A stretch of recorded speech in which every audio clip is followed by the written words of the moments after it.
Bonsoir, salut. J'espère que tout le monde va bien en cette 3e semaine de confinement. Et oui, déjà, pour ma part, je ne m'ennuie pas. J'en profite pour apprendre des choses que je voulais faire depuis longtemps, comme maîtriser Illustrator ou apprendre à dessiner. Je fais également des masques de protection en tissu. Ce n'est pas aussi efficace que des vrais masques respiratoires homologués, mais c'est déjà mieux que rien. Si ça vous intéresse, je vous mets dans les notes de cet épisode le tuto que j'ai suivi, basé sur le modèle diffusé par le CHU de Grenoble.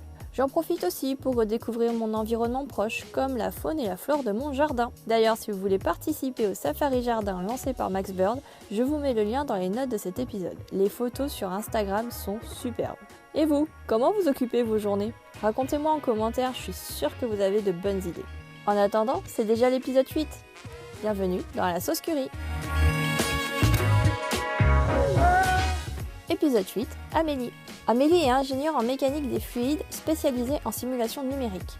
Si vous aussi vous n'avez pas tout compris, rassurez-vous, elle nous explique. Avec elle, on aborde son parcours, de lycée en zone d'éducation prioritaire à sa thèse, en passant par la classe prépa et son école d'ingénieur.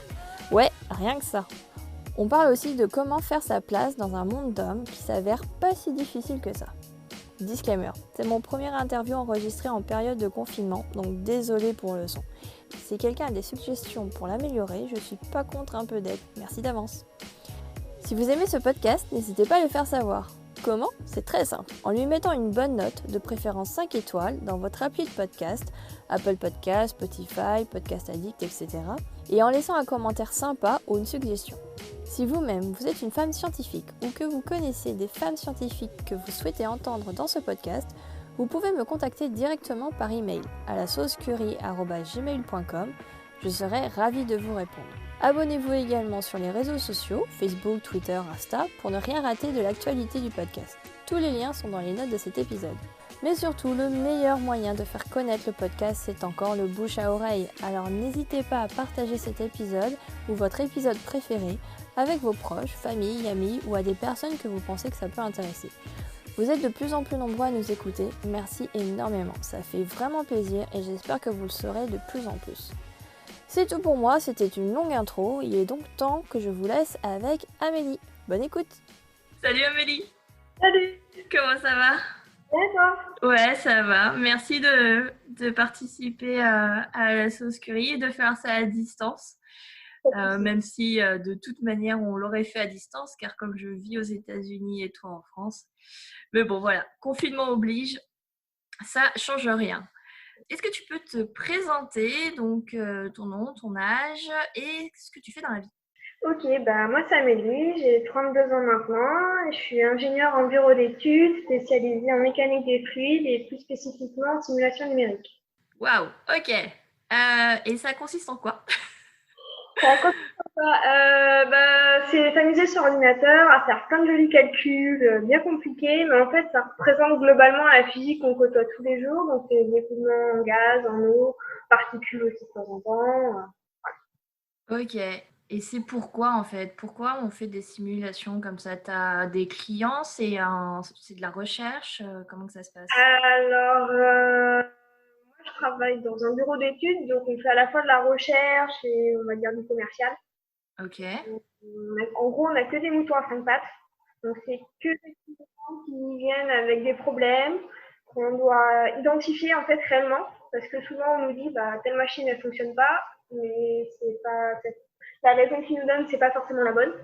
Ok. Donc, on retrouve le problème initial. En fait, on fait un bon diagnostic.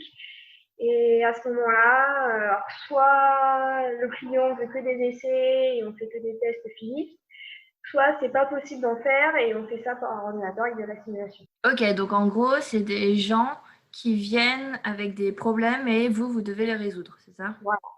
Ok, et donc ça consiste, c'est quoi? C'est donc souvent des problèmes sur des machines spécifiques et Ouais. vous êtes spécialisé dans ces machines-là ou alors n'importe quelle machine? Ça peut être, je te parle, ça peut être des WC, ça peut être des pneus, ça peut être des stations d'essence, c'est assez variable. Hein.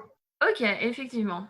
Dans tous les domaines, que ce soit l'agroalimentaire, l'oil and gas, la défense, très très variable. Ok. Et ouais, et donc tu m'as dit, vous faites autant donc des clients privés, des entreprises, que de la recherche, c'est ça? Ouais, tout à fait. Et OK. Et donc en recherche aussi, ils viennent des équipes de recherche viennent vous voir avec une certaine problématique et Ouais, voilà, c'est ça. En fait, souvent, on travaille très peu avec les organismes de recherche, c'est plutôt un groupe de clients pour la même problématique. Et au lieu de chacun chercher de son côté, ils se regroupent et ils nous demandent à nous de faire l'étude, enfin faire la recherche pour eux. ah oui, OK, d'accord. Et donc si tu es responsable, ça veut dire que tu travailles en équipe? Ouais. Tu manages, l'équipe ou tu fais partie de l'équipe? Comment que c'est, organisé? Bah, on fait un peu des deux. Globalement, ça dépend des projets. Sur les petits projets, on peut être tout seul. Sur les gros, soit on va dire je suis une petite main, soit c'est moi qui gère. Ça dépend. OK et donc ça, c'est, tout le monde peut avoir, ce rôle-là de, Ouais. manager sur un projet, d'être tout seul sur un autre ou, de bosser en équipe et cetera? Bah, après, ça dépend de l'ancienneté, mais globalement, être tout seul, généralement, c'est pour des tout petits projets, faire des projets OK. de quelques semaines. Après, quand on passe à un projet où s'il y a beaucoup de réflexion à faire dessus, de recherche, je veux dire, niveau physique et mathématique, pour la modélisation du problème, on est à plusieurs. Généralement, on travaille beaucoup en binôme. Et puis après, les gros projets qui durent plus d'1 an, ouais, on est vraiment à plusieurs. Et là, il y a un chef de projet. Puis après, chacun. Et donc, pour en arriver là, qu'est-ce que tu as fait comme études? On part du bac. À partir du bac. Tu as fait un bac S, je suppose? Alors, moi, j'ai fait un bac S, mais contrairement à beaucoup de personnes, j'ai pas fait d'SVT au lycée. J'ai fait un OK. SSI à l'époque, donc sciences de l'ingénieur. Ouais, OK, je vois. C'est l'autre parcours, en fait, quand on prend le bac S, tu as soit S SVT, soit S sciences de l'ingénieur. Tout à fait. Donc, OK. moi, j'ai fait la SVT parce que j'ai détesté ça. Et j'ai plutôt pris sciences de l'ingénieur. Et après mon bac, du coup, j'ai fait une prépa. D'accord. MP, donc MPSI, maths, physique, sciences de l'ingénieur. Et après PSI, physique et sciences de l'ingénieur. J'ai fait 3 ans de prépa. OK. Donc, en gros, tu as, comment qu'on appelle ça? En deuxième année, tu as refait une Ouais, année 5 demi. Donc, j'ai 5 retapé. demi, c'est ça? Comment? OK. Donc, tu as Ouais. fait 5 demi. Pourquoi tu as fait 5 demi? C'était de ta volonté ou c'est que tu avais pas eu les Bah, à la base, je voulais une certaine école et j'ai loupé quelques dixièmes de points la première OK. année. Et je me suis OK. dit, bon, quelques dixièmes, c'est pas catastrophique. J'ai pas de retard au niveau scolaire, donc je peux me permettre de retaper une année. Donc, tu voulais une école spécifiquement? Et bah, à la troisième année, j'ai repassé les concours. J'ai reloupé cette école à quelques dixièmes également. Oh merde! Oui, on va le dire. Et du coup, bah, il y avait d'autres écoles qui me plaisaient, donc j'ai choisi une école d'ingénieur qui est à Toulon, qui à l'époque s'appelait l'ICTV, maintenant qui s'appelle CITEC. Et c'est une des rares écoles qui s'occupe de tout ce qui est maritime, oil and gas. Et donc, du coup, j'ai fait 3 ans dans cette école-là. Et dans cette école, ce qui est bien, c'est que c'est des toutes petites promos. Pour te dire, sur ma promo, on était 80, partie marine, on n'était que 40. Ah oui, OK, d'accord. Donc c'est Tu vraiment, tu cherchais le profil, marine? ouais, Et quand tu dis profil marine, c'est par rapport à l'armée ou c'est par rapport au fluide? par rapport au fluide. Ah oui, OK, d'accord. Donc en fait, déjà, à la sortie de prépa, tu t'orientais vers la mécanique des fluides et Ouais. Parce qu'en prépa, ce qui est bien, c'est enfin, ce qu'on a ressenti, c'est qu'au niveau physique, on voit quasiment tout ce qui est possible et inimaginable. OK. On a de la chimie, on a la partie physique, donc mécanique du solide, mécanique du fluide, on a l'électromagnétisme. C'est très varié.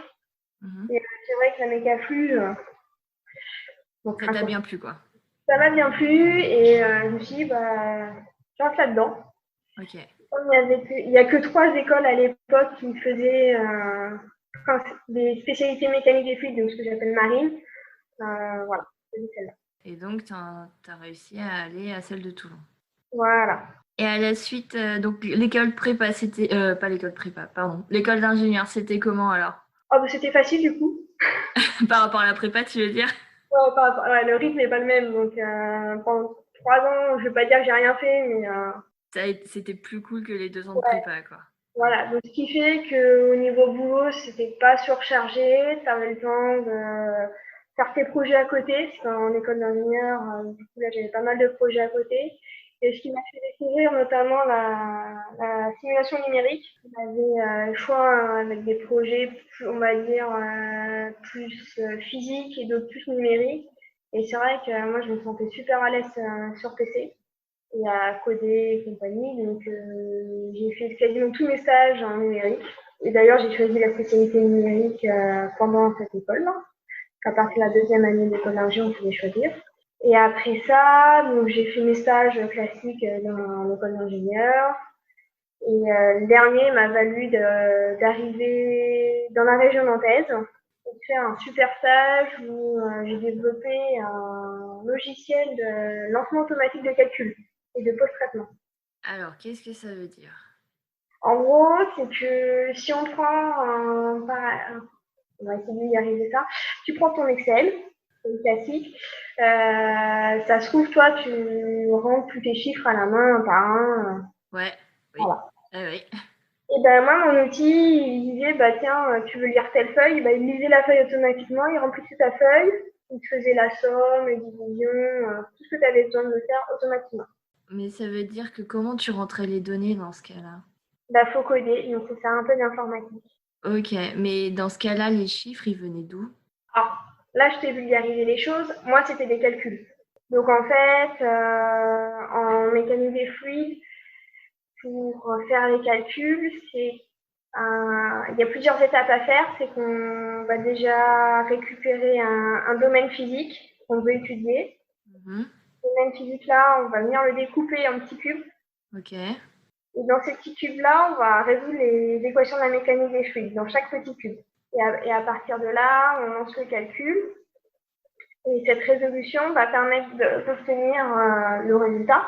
Mhm. Donc, le résultat, ça peut être un écoulement autour d'un bateau, Mhm. ça peut être un calcul de perte de charge, ça peut être un mélange RO, savoir de plusieurs gaz, savoir comment ça fonctionne à l'intérieur. Ok, mais dans ce cas-là, d'où viennent les... Parce que en général, quand tu lances des calculs comme ça, faut quand même que tu donnes à la machine un certain paramètre pour voir justement quel est le meilleur paramètre et quel est pour avoir, je sais pas, par exemple, tu reprends l'exemple du bateau, faut bien que tu rentres en fait un certain paramètre, style la taille du bateau, je sais pas moi, la salinité de l'eau, etc., qui vont affluer sur... Bah, tout ça, c'est des données qu'on met en entrée du calcul et après, ils débrouillent tout seul. D'accord, donc il faut quand même que tu rentres des Ah oui, il faut quand chiffres même à la réfléchir. base. Voilà, ok. Au début, oui, pour donner les bonnes données d'entrée pour avoir, on va dire, les Ok, bonnes données de sortie.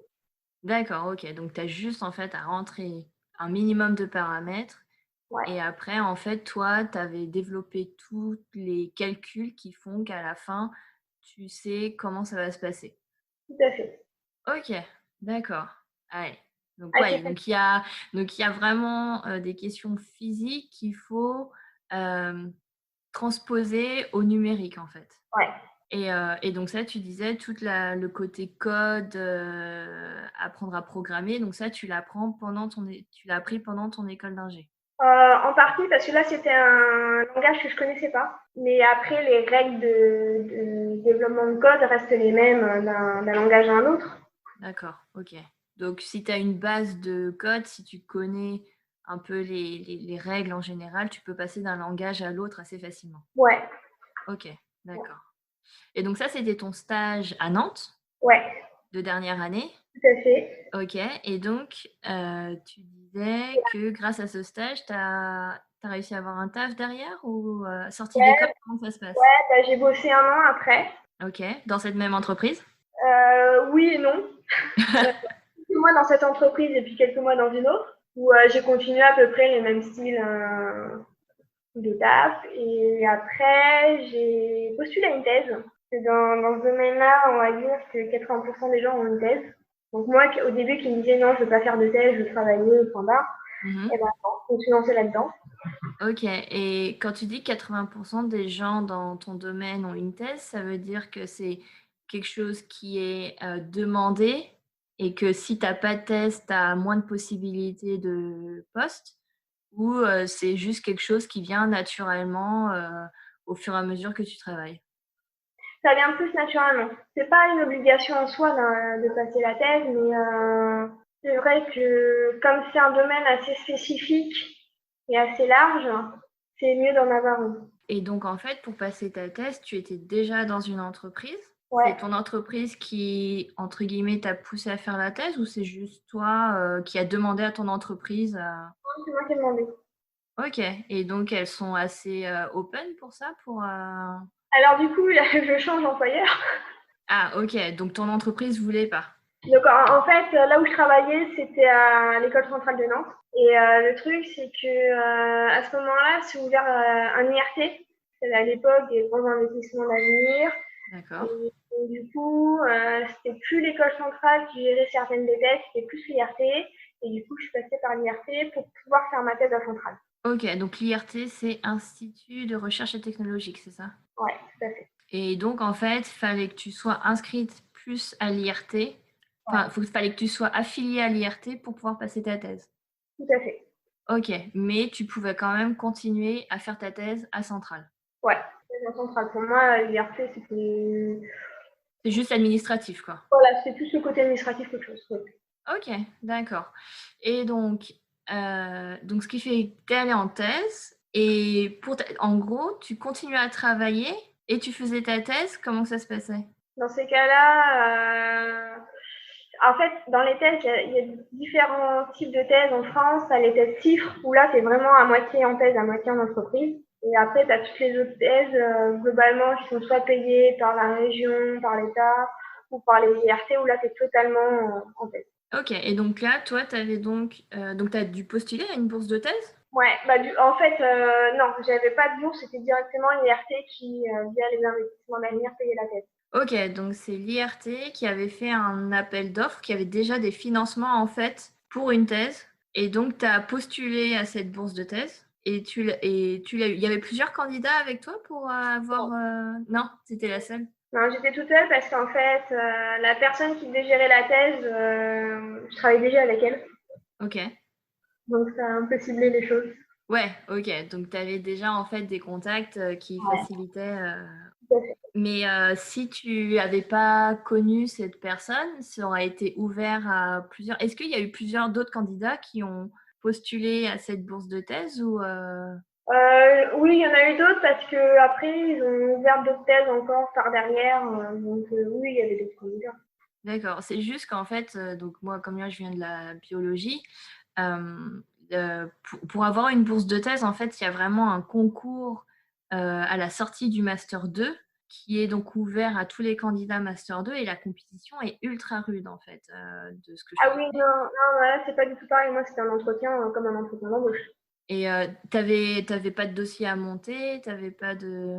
Non. D'accord. Et ça se passe comme ça d'habitude dans ton domaine? C'est style, Ouais. t'as envie de faire une thèse, tu trouves quelqu'un pour Tant qu'ils la trouvent le financer? sujet et qu'au niveau administratif ils sont ok, pas de souci. Et c'est toi qui es venu avec ton idée de sujet? Alors là, non, par contre, moi, ça a été plutôt l'inverse. Moi, j'ai vu le sujet, j'en ai parlé du coup au responsable, il m'en a discuté un petit peu, et puis j'étais partante, parce que ça approchait un petit peu de ce que j'avais fait au cours de l'année précédente. Donc, Et juste comme ça, c'était quoi le sujet de ta thèse? alors, le sujet en lui-même est assez complexe. Moi, ce que j'aime bien dire, c'est on prend un verre d'eau, on imagine, il y a la partie du verre, il y a l'eau dedans, et au-dessus de l'eau, il y a de l'air. Ouais. Oui, d'accord. Et ben moi, je modélise enfin, j'ai codé la limite entre l'air et l'eau dans un code de calcul. D'accord. Et à quoi ça sert de faire ça? Ben, en fait, ça sert pour tous les logiciels bifluides. Donc, quand je dis bifluide, c'est RR, Airgaz, RO et OO, qui font différents fluides liquides ensemble. D'accord. Ben, ça sert à pouvoir les modéliser. Parce que d'un code à l'autre, c'est pas fait de la même manière, c'est pas résolu de la même manière, et donc du coup, il faut adapter à chaque code. Waouh.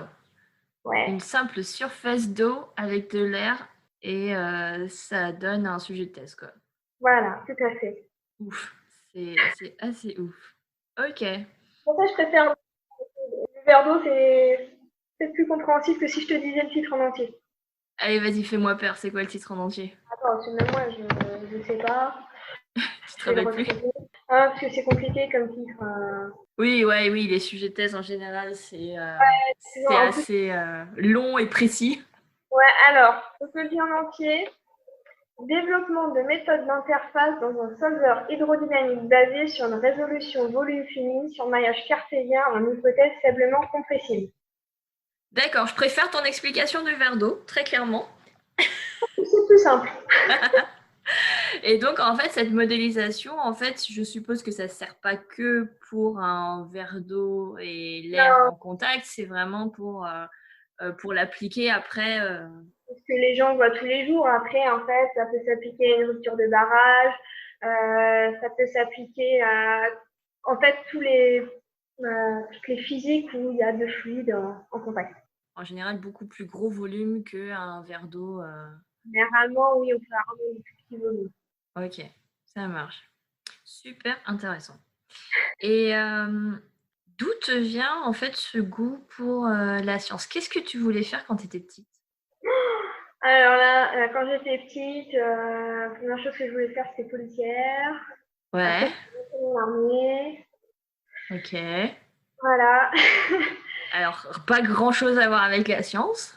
Non, non, mais en fait, c'est les concours de circonstances qui ont fait que je suis tombée là-dedans. C'est vrai que depuis toute petite, je suis très matheuse. T'aimes les maths depuis Ouais, le début, quoi. ouais, je pense déjà depuis la primaire. Ouais, puis ça n'a pas lâché. Puis arrivé au collège, je découvert la physique. Et puis, tu mets encore un pied dedans. Puis après, physique, tu as la techno aussi. Tu vois un peu d'électronique, d'automatisme, de mécanique. Enfin, voilà. De base, t'aimais bien les maths. Et Ouais, ensuite, c'est au fur et à mesure des études, tu as découvert encore d'autres domaines qui étaient associés aux maths, qui étaient associés à la physique, etc. Et t'as plongé dedans, quoi. voilà, tout simplement. Ok, mais parce que souvent c'est oh là là, les maths, j'y comprends rien, je suis nulle en maths, etc. Enfin, je sais pas si tu as une explication, mais comment ça se fait que toi, tu as passé outre ça? J'en sais rien, honnêtement. Je peux pas dire, ça vient forcément de mes parents. Ils ont pas été au-delà du bac plus que ça, donc je peux pas dire que ça vient d'eux. Tes parents sont pas du tout scientifiques? Ah, pas du tout. Ok. Non, non. Et même dans tes frères et sœurs ou même dans ta famille un peu plus éloignée? C'est plus grandes que moi qui sont sortis. Enfin, oui, qui étaient plutôt matheuses aussi, puisqu'elle a fini avec un master de chimie. Ok, oui, oui, effectivement. Enfin, pas maths, mais sciences, quoi. Ouais, elle Ouais. reste dans les sciences, mais après, j'avais pas plus de contact que ça avec les scientifiques. Je viens de la campagne, donc je peux pas dire qu'il y a une foule. D'accord, ok. Ouais, c'est un truc un peu inné, quoi. Voilà, on va dire que c'est comme ça. Ouais. Et est-ce que tu as eu des difficultés au cours de ton parcours? Par exemple, je pense à la prépa, qui est quand même quelque chose d'assez dur de Ouais. ce que. Comment tu as abordé ça? Comment t'as réussi à survivre à la prépa? Bah, la prépa, de toute façon, c'est simple, tu sors de lycée, enfin, pour quelqu'un qui a 18 de moyenne, on va dire, tu arrives en prépa, tu as 10. Ouais, et encore, 10, Oh, c'est bien, je trouve. voilà. Bon, moi, j'étais bonne élève, mais j'étais pas à 18 de moyenne, hein, j'en sur tout le monde.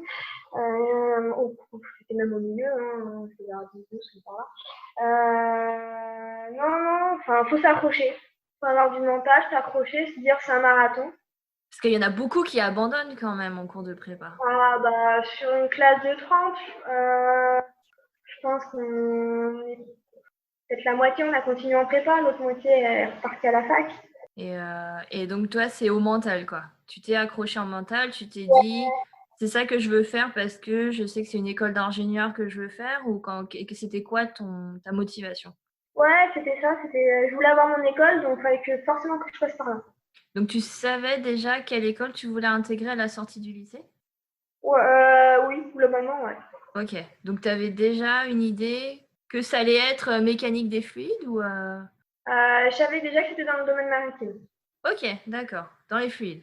Et Ouais. comment tu as découvert ça au lycée? Comment tu savais? C'est par les sciences de l'ingénieur? Vous abordez déjà ça au lycée? Pas du tout, pas du tout, pas du tout. J'adore le domaine maritime. Alors, pour autant, je fais pas de voile, je suis pas surfeuse, mais je sais pas, j'ai un truc avec l'eau et c'est comme avec les maths, c'est comme ça. D'accord. Et donc tu t'es dit, voilà, je veux bosser là-dedans, je veux en savoir plus comment ça fonctionne, Ouais, c'est marrant. Et donc à part, la prépa qui est difficile en fait pour vraiment tout le monde, je pense et qu'il faut vraiment s'accrocher, est-ce que tu as eu, d'autres Ouais. difficultés? Donc, quand on est assez matheux, ce qui est bien, c'est qu'au niveau scientifique, il n'y a pas de souci. Par contre, au niveau des langues, moi, ça l'a pas du tout fait. Donc, l'anglais, c'est pas du tout mon truc. Et tu es confrontée à l'anglais Tous les jours. tous les jours? Ah ouais? Parce que même quand je bosse, bah, il y a des termes qui n'existent pas en français, donc on les dit en anglais. Donc, quand c'est la première fois, tu vas chercher sur Google ce que c'est. Ouais. Puis après, tu sais à force. Mais au début, ouais, il fallait s'accrocher pas mal pour l'anglais. Google Trad, tu as beaucoup utilisé? Ah bah ça, copier-coller un article dedans, oui, je sais faire. Ah ouais, l'article en entier, quoi. Ah oui, bah pas que l'abstract, hein. Oui, oui. D'accord. Et donc, comment t'as surmonté ça? Comment tu t'y es fait? T'as toujours des difficultés ou maintenant ça va, t'es un peu plus à l'aise? Alors, lire maintenant, ça va globalement, à part quelques verbes où, ouais, ça reste assez compliqué quand même, les anglais, avec leurs prépositions et compagnie. Écouter, en fait, moi, ce que j'ai fait depuis, alors pas la prépa, mais à partir de l'école d'ingé, c'est que toutes les séries, que je regarde quand même pas mal, je les regarde en anglais. Donc à ce niveau-là, j'arrive à m'en sortir. Par contre, c'est vrai que avoir quelqu'un au téléphone qui parle anglais, si c'est pas un français, c'est chaud. Oui, d'accord. Donc l'anglais avec l'accent français, tu t'en Ça sors, va. mais Ouais, dès que c'est un natif anglais, c'est un peu plus compliqué, ouais, quoi. voilà. Et tu es confronté souvent à justement collaborer avec des gens internationaux comme ça, avoir des conversations, Ça peut m'arriver, oui. Alors dans ces cas-là, moi je leur dis, je botte un peu en tout, je leur dis que je suis pas mal occupée, s'ils peuvent me résumer ça par email et puis Ah la petite astuce pour éviter la conversation en anglais. ouais, non, mais comme ça leur montre que on a envie de bosser avec eux, mais on est pas mal pris, donc s'ils veulent quelque chose de bien fait, et d'avoir une réponse assez vite, ça permet de garder aussi une trace de ce qu'ils veulent. Oui, c'est vrai, avoir une trace écrite, c'est quand même pas mal aussi. Et est-ce que par rapport, au fait que tu sois une fille, parce que tu évolues quand même dans un monde très masculin, dès le lycée, en fait, tu étais dans sciences de l'ingénieur et de ce que je me Ouais, rappelle, il y a enfin, moi dans mon lycée, elles étaient 2 sur, 40. ouais, voilà, c'est ça, ouais. Dans 30-40, oui, on est, je crois dans ma classe, première et terminale, on devait être 2 ou 3, pas plus, Ouais, sur 30. et je suppose qu'après ça s'arrange pas? Alors en prépa, la première année, il y a quand même pas mal de filles parce que le PSI, c'est assez généraliste, donc on a quand même pas mal de filles. Mais arrivé en PSI, il va être 2 D'accord, sur, sur combien? Sur ouais, 40? par là. Ouais, donc voilà. Après, en école d'ingé, non, j'étais dans une école, il y avait quand même pas mal de filles. Ah cool, OK. Il y en avait quand même pas mal, on n'était pas moite-moite, mais on était quand même bien un tiers. Ah oui, Enfin, OK. ouais. Après, c'était une petite école, donc pas forcément très représentatif, mais c'était Ouais, déjà pas mais mal. déjà, ouais. Par contre, arrivé au boulot, bah, là, je suis toute seule. OK, tu sur combien? 30 personnes. OK. Et est-ce que ça a été un problème pour toi, d'être, juste une nana ou 2 nanas, au milieu de 30 mecs? Un problème, pas forcément. Il faut quand même avoir un bon caractère, s'accrocher, accepter les blagues pas toujours sympathiques. Mais quand on a du répondant, ça va. Ils arrivent à comprendre qu'on ne se laisse pas marcher sur les pieds. Ouais, faut quand même montrer que tu as du répondant et Dans un domaine assez masculin, on va dire qu'il y a toujours le souci de c'est moi qui la plus grosse, excuse-moi du terme. Mais c'est ça. Souvent, c'est ça. Et du coup, ils pensent que t'es une nana, que tu vas te taire. Et bah, faut au moins arriver à leur niveau, au moins une fois pour qu'ils comprennent que non, ça marchera pas comme ça. Ils peuvent le faire une fois, deux fois, mais au bout de la troisième, ça passe pas. Et une fois justement que tu leur as montré que tu n'étais pas la petite fille sage qui allait tout prendre comme ça, est-ce que derrière, tu arrives quand même à avoir, entre guillemets, leur respect, où ils comprennent le truc et tu es plus tranquille derrière? Oui, largement, ouais. Ouais. Ouais, il n'y a pas de souci. Ok, donc faut leur montrer quand même une première fois et puis après derrière Ouais. ils comprennent et Après, souvent, il y a des gars, ils disent bah, qu'est-ce qu'elle fout là, c'est une nana, elle a rien à y faire. T'as eu ça souvent? Quelquefois, ouais. Quelquefois. C'est arrivé en me disant bah, genre, j'étais la petite stagiaire. Ouais. Mais non, en fait, non, je suis pas la petite stagiaire, c'est moi qui m'occupe du projet. Donc, moi, j'ai décidé qu'on allait faire comme ci, comme ça, et puis voilà. Donc, ils pensent que je connais pas mon truc, mais si, un minimum quand même. Oui, bah oui, si t'es là, c'est pas pour rien quoi. Voilà. Et donc, faut leur expliquer calmement. Donc, il y en a, bah, faut être, enfin, faut montrer ce qu'on a. Et puis, il y en a d'autres, bah, faut être tout gentil avec eux parce que sinon, ils vont te braquer. C'est le problème de manager les gens. Hein. Il faut arriver à les connaître, on va dire, un minimum suffisamment pour savoir les gérer dans leur sens. Comment tu vois les choses évoluer parce que c'est quand même un environnement qui est un peu chiant pour une nana d'avoir ce genre de remarques. Comment on pourrait éviter ça justement, avoir plus de nanas dans ce domaine, ça aiderait et ça aiderait à normaliser les choses. Avoir plus de nanas, je sais pas si ça aiderait. Je pense, parce que j'ai des collègues, ils disent ah ouais, ça serait bien si on avait plus de femmes. Ah, il y en a quand même qui... Ouais, j'ai des collègues, ils sont super open là-dessus, en disant ouais, ça serait bien que tu sois pas toute seule.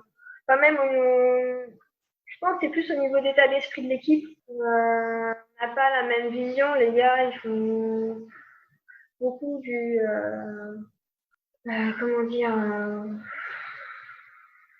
je cherche mes mots. Ah, t'inquiète, t'inquiète. Pas forcément.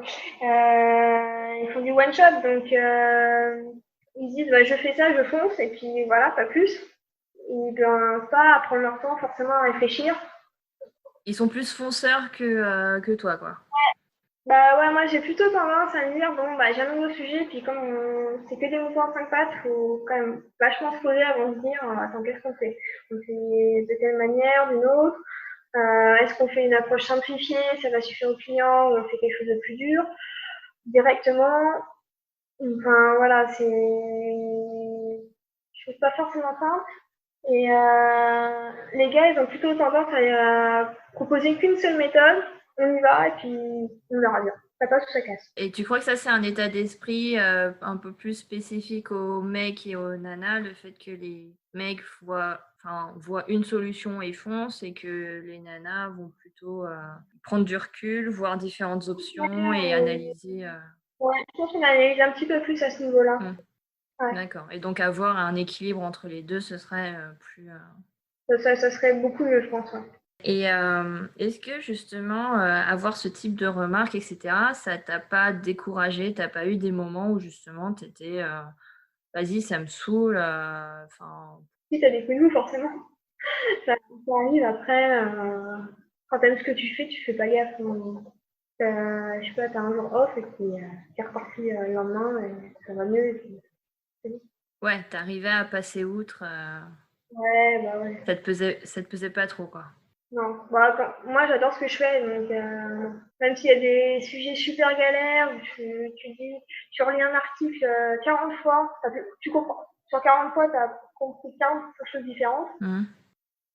Tu dis non, mais au bout d'un moment, j'y arrive plus. Et au final, la 41e fois, c'est bon. Et justement, t'arrivais à avoir de l'aide de tes autres collègues? Quand justement tu as des gens un peu hostiles au fait que tu sois une nana et que tu sois dans ce domaine, comment tu arrives à trouver des alliés Soit, bon, il y a des collègues avec qui tu t'entends pas, il y en a d'autres avec qui tu t'entends très bien. Ça, c'est dans toutes les boîtes et toutes les personnes, c'est sûr. Mais tu demandes des conseils, tu demandes des avis, tu dis bah voilà, j'ai ça comme sujet, comme problématique, je pensais faire ça, qu'est-ce que t'en penses toi? Enfin, faut pas hésiter à faire des brainstorming pour s'assurer que tu pars pas dans le mur. Et puis, nous, on a la chance, c'est qu'on est une petite équipe actuellement en simulation, ce qui fait que on est tous dans le même bureau, dans un open space, et donc, du coup, on arrive à parler assez facilement. Donc ça, c'est cool. Avoir une bonne équipe Voilà. qui communique bien. Est-ce que tu as eu des rôles modèles ou des inspirations au cours de ta carrière ou de tes études qui justement t'ont motivé à poursuivre dans ce domaine ou que ce soit scientifique ou pas, mais tu t'es dit ah tiens, cette personne, elle est vachement inspirante quoi. Ah, c'est une question compliquée, ça. Ouais, j'aurais dû te la poser avant, je suis désolée. Ouais, y a pas de Ça souci. demande un peu plus de réflexion celle-là. Ouais, bah ouais, c'est ça le truc. Au niveau scientifique, pas forcément, parce que moi, j'ai pas été forcément en contact avec des scientifiques, ou, enfin, hormis mes profs. Ouais. Si, avec mes parents, on allait souvent à la Cité de la Science à Paris, donc on allait faire quelques expos, mais je ne veux pas dire qu'il y a un modèle scientifique qui est poussé dans le domaine. Euh, donc à ce niveau-là, non, ça c'est mis de côté. Après, hors domaine scientifique, je pense que c'est plus niveau caractère. C'est-à-dire que moi, j'aurais une famille, on est quasiment que des nanas. Pour se faire entendre, du coup, il faut quand même y aller. Mhm. Et je pense que, ouais, c'est plus ça. Donc, c'est plutôt, on va dire, que le cocon familial fait que, en étant que des femmes, et bah forcément, il fallait pouvoir se faire entendre et du coup imposer son caractère. Et je pense que c'est plus ça qui a fait que j'arrive à tenir et que j'arrive à tenir la prépa et puis la suite. Et du coup que j'ai gardé, on va dire, cette routine, c'est que ouais, faut pouvoir être droit dans sa tête et dans son corps et y aller, simplement. Ouais, donc c'est ton environnement familial qui a fait Ouais, qui t'a fait développer ce trait de caractère de détermination et de ténacité qui t'a servi donc après. ouais, je pense que c'est tout ça. Hein. Ok. On va arriver à la fin. Est-ce que tu avais des questions ou des sujets que toi tu voulais aborder sur justement les filles dans la science sur ce sujet Euh, Ben, maintenant que je suis jeune maman, ouais. Ah bah oui, ok, oui, c'est vrai qu'on n'a pas abordé.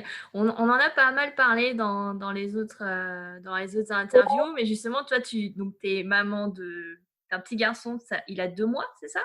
Ouais, maman, ouais, elle a 2 mois, Deux ouais. mois, donc c'est tout frais, félicitations. Merci. Et ouais, donc comment t'as vécu, toi, ouais, cette maternité et tout ça, comment... J'ai été étonnée parce que les collègues, bon, pas forcément au début, mais quand ils voyaient que j'avançais dans les mois, ils faisaient de plus en plus gaffe. Ils me disaient, bah attends, on va pas te donner tel sujet parce qu'il est stressant, il est compliqué. Ça m'a fait marrer, quoi. Parce que genre, des gars qui, d'habitude, sont un peu chiants, on peut dire, dans le terme, bah là, ils sont tout mielleux. Ah, Parce donc qu'ils savent, t'étais la petite protégée, ouais, ils voilà, t'ont chouchouté, quoi? ils m'ont envoyé bouler, et là, ouais, c'est limite ça. Ok. Donc l'annonce de ta grossesse à ton employeur, ça n'a pas dérangé, il n'y a pas eu de problème? Non, non, globalement, non, parce que je prends les choses suffisamment en avance et j'étais de moi-même pour leur dire, bah, j'arrive à bientôt à mon congé maternité, je vais peut-être pas trouver un remplaçant, il a fallu que je sélectionne mon remplaçant, que je fasse la fiche de poste, des choses comme ça. Ok. Bah, c'est toujours en plus, mais bon, à niveau profil, en gros, j'aurais passé mon CV. Mais non, non, c'est pas forcément mal pris. C'était pas accueilli non plus à bras ouverts ou ça les a un peu fait chier, quoi, quand même? Ouais, enfin, surtout que c'est arrivé à un moment où on avait des super gros projets, parce qu'en fait, j'étais en congé de maternité, on va dire à la fin de l'année 2020, 2019, pardon. Non, 2020. Et souvent, les industriels se réveillent à la dernière minute. Ah, on a du budget R&D, faut l'utiliser. En gros, on va dire que le dernier trimestre, on est vraiment chargé de chez chargé. Ok. L'industriel se réveille. Et du coup, que moi, il faut que j'avance sur mes sujets, que je forme mon remplaçant. J'ai C'est été pas le un meilleur peu... timing, quoi.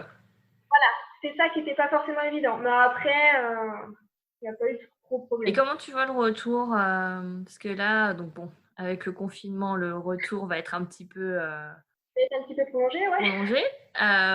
Mais comment tu vois ton retour au taf? Globalement, changement des horaires, parce que du coup, il faut que je me cale sur la nuit. Surtout qu'en France, on est quand même limité au niveau du nombre d'heures de nuit, donc il faut arriver à caler le boulot dessus. Est-ce que tu faisais quoi comme style d'horaire jusqu'à présent? Jusqu'à présent, je commençais à 8 heures, je finissais, ça dépendait. J'avais pas forcément d'heure de fin. Ok. Et donc là, il faudra que tu te fixes une heure de fin, quoi, c'est ça? Là, dans tous les cas, j'aurai une heure de fin. J'ai une heure de début, une heure de fin, parce que sinon, je casque. Donc, ouais. À part les horaires à aménager, est-ce que tu... Je pense pas que ça va changer forcément beaucoup de choses pour l'instant. C'est mon ressenti. Après, je verrai au bout d'une semaine déjà. Oui, après, c'est ça, t'es pas encore retourné. Bon, je suis pas C'est encore comment tu retournée. vois, comment tu l'idéalises, quoi. Ouais, bah, ouais, pour l'instant, oui, ça reste encore assez flou. Mais je pense que ça va bien se passer. Ouais, ça t'inquiète pas plus que ça, quoi. Non. Et est-ce que tu t'es posé la question justement de la maternité, comment justement avoir un bébé allait te chambouler ta carrière professionnelle ou est-ce que ça t'a pas posé de problème Avant la thèse, je me posais pas la question d'avoir un bébé ou pas. Voilà, ça c'est pas la priorité. Pendant la thèse, je m'étais dit, j'étais en couple à l'époque avec quelqu'un. Si je tombe enceinte, comment ça se passerait? Je me suis dit, oh, c'est galère parce que va falloir que j'arrête mon sujet, ça va prolonger. J'avais pas envie de passer plus que 3 ans sur ma thèse. Déjà, pour moi, je l'ai dépassé d'un mois. Je me suis dit, ouh, attention. Mais oui, je suis assez stricte. Non, non, mais non, non, à ce moment-là, je me suis dit, bah, ça attendra après. Et puis, je me suis mis à bosser. Puis, c'est venu quand c'est venu. Ok, ouais, tu t'es pas plus posé Ouais, de questions. non, pas plus que ça. Après, je suis pas, on va dire, à la recherche forcément d'un grand poste. J'ai pas une ambition à monter forcément dans les échelons très très vite, ou en tout cas tout de suite. Mhm. Donc, mon poste me convient tout à fait à faire tout ce que j'ai à faire en termes de calcul, rapport et compagnie. Donc, non, là, je pense que c'est le bon timing. Ouais. Est-ce que tu crois que justement le fait d'avoir un bébé, si tu avais cette ambition-là, tu te serais freiné de fonder une famille? Oh, c'est ce que je pensais avant. Je pense que dans la boîte dans laquelle je bosse, il n'y a pas beaucoup de nanas qui sont responsables d'équipe, enfin haut placées. Ok. Et je me dis que, ouais, parce que je suis quand même dans une entreprise où globalement, on n'est pas très très nombreuses. Moi, je suis dans une équipe où on est encore moins nombreuses, mais même dans les autres, c'est Oui, la même dans chose. l'entreprise en général, Ouais, pas beaucoup de nanas, quoi. non, il n'y en a pas beaucoup. Et je me dis que ouais, ça peut être dû à ça, qu'il n'y ait pas de nana au poste. Après, quand c'est de l'administratif, enfin, pour les personnes qui sont motivées pour encadrer, mais au-delà d'une équipe, c'est vraiment que l'administratif, faut être motivé. Ok, ouais. Tu penses que ça peut être un frein Ouais. ça peut être un frein et pour accéder à ces postes-là, ou aussi ça peut être un frein que les nanas se donnent elles-mêmes. Je pense dans un sens où on se donne nous-mêmes, ouais.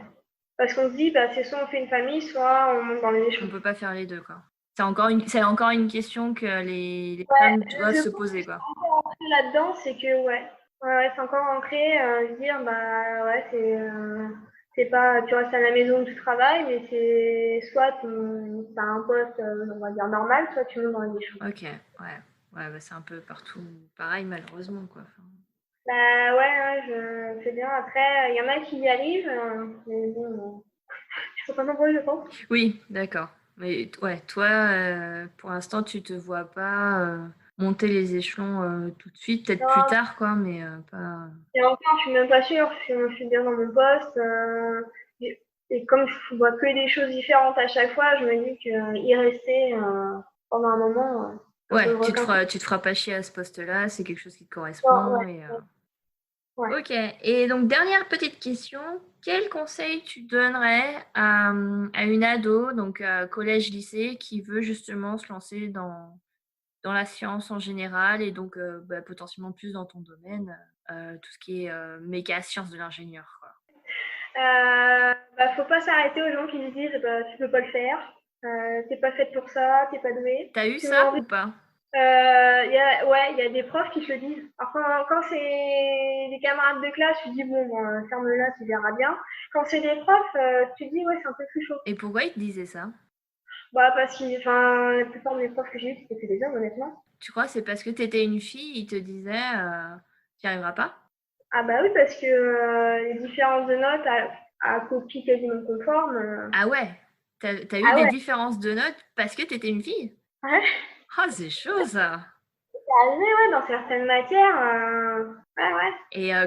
Et t'allais voir les profs justement pour leur dire je comprends pas pourquoi j'ai une note moins bien qu'un tel.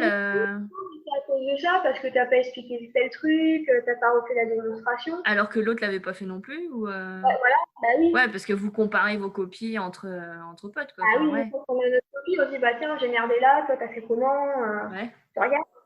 Bah ouais. Après, ça joue sur 1 ou 2 points, tu t'en fous. Quand c'est à plus de 5 points, ouais, tu commences à l'avoir mauvaise. Ah ouais, à 5 points, oui, c'est chaud quand même. Ouais, puis maintenant, y a certains de mes profs, là, ils m'ont contacté il y a pas longtemps pour venir dans le lycée pour justement montrer mon parcours. Ouais. Et c'était les mêmes profs? Ouais, pour certains, ouais, c'était les mêmes profs. Ok. Est-ce qu'ils ont changé d'avis ou pourquoi? Ouais. Ouais, ils ont changé. Par rapport maintenant à ton parcours et ils ont vu en fait comment t'as évolué. J'avais réussi la prépa, j'étais arrivée en école d'ingé, et puis qu'après j'ai fait une thèse, ils étaient étonnés. Ah la vache, ok, d'accord. Tu leur as montré que, Ouais. tout ce que vous m'avez dit au lycée.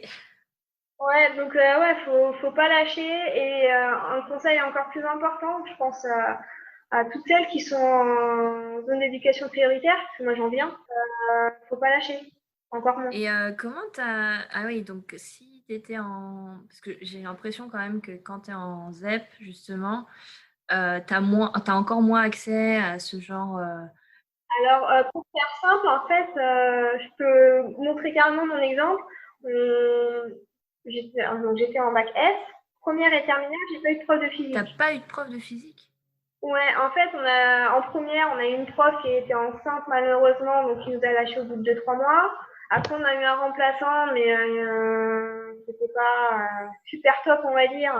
Et du coup, c'est comme si on n'avait pas cours. Ok. La même en terminale. Donc, ouais, non, être en ZEP, ça aide pas forcément. Hein. Et ce qui fait que tu as quand même... Parce que donc pour passer du lycée à l'école prépa... Faut quand même avoir des notes. Ouais, c'est ça. Notes. Et on s'arrangeait avec les autres profs, on récupérait les cours, on récupérait les devoirs qu'on passait en DM, on essayait de les faire noter. On fallait trouver des équivalences. Ok, donc ouais, tu as vraiment fait des efforts pour avoir le niveau pour arriver en école prépa. Mais est-ce qu'on vous parlait des écoles prépa justement en orientation? Alors, on nous en parlait, oui, quand même pas mal, parce qu'on avait un regroupement en fait avec un autre lycée où il y avait une prépa intégrée dedans. Et comme du coup, c'était pas très très loin de notre lycée, donc ils faisaient un jumelage et puis on va dire on avait plus de facilité à rentrer dans cette prépa-là. Ok, donc tu avais déjà quand même entendu parler des écoles prépa, des écoles d'ingénieurs, etc. Ouais. Ok, ça c'est cool. Parce que je sais que justement, en ZEP, tu peux tu peux être limité parce que justement, on ne te propose pas un panel assez large et tu n'as pas connaissance de toutes les options que tu peux avoir en fait à la sortie du lycée. Ouais. Donc en fait, quand on sait quelle voie on veut avoir, il ne faut pas hésiter à se renseigner suffisamment tôt, voir toutes les options possibles pour trouver le chemin qui correspond. Mmh. Et faut pas s'arrêter à se dire non, tu pourras pas y arriver. Faut y aller. Faut le faire. Faut y aller. Ouais. Super comme conseil. Merci beaucoup Amélie. De rien. À la prochaine. À la prochaine. Merci d'avoir écouté jusqu'ici et encore merci à Amélie pour sa confiance. Si vous avez aimé cet épisode, n'hésitez pas à le partager et à lui laisser une bonne note. Encore une fois, tous les liens sont dans les notes de cet épisode. D'ici là, prenez soin de vous et n'oubliez pas, la science est partout, surtout en vous. À la semaine prochaine, ciao!